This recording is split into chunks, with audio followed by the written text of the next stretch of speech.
നാണോ ആവുന്നില്ലേ ചീറ്റിംഗ് ചെയ്യുന്നതിൽ? IASന്റെ അർത്ഥമെങ്കിലും അറിയോ നിനക്ക്? ഒരാളെ ചതിക്കാൻ സഹായിച്ചുകൊണ്ട് മറ്റൊരാളുടെ അവകാശം നീ തട്ടിയെടുക്കുന്നേ.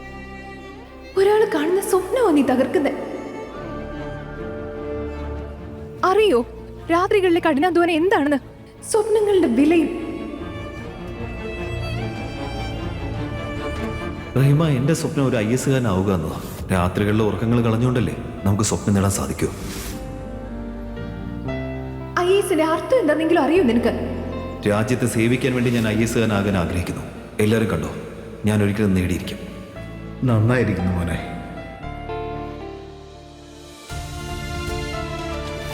ഞാൻ പറയാം, ദേശത്തെ സേവിക്കാനായി IAS ആവാൻ ആഗ്രഹിക്കുന്നു. പക്ഷെ ചീറ്റിംഗ് ചെയ്ത് IAS നേടുന്നവന് രാജ്യത്തോടും ചീറ്റിംഗ് മാത്രമേ ചെയ്യാൻ സാധിക്കൂ. പക്ഷെ നിന്നെ പോലൊരു ഗുണ്ടയ്ക്ക് അത് ഒരിക്കലും മനസ്സിലാവില്ല.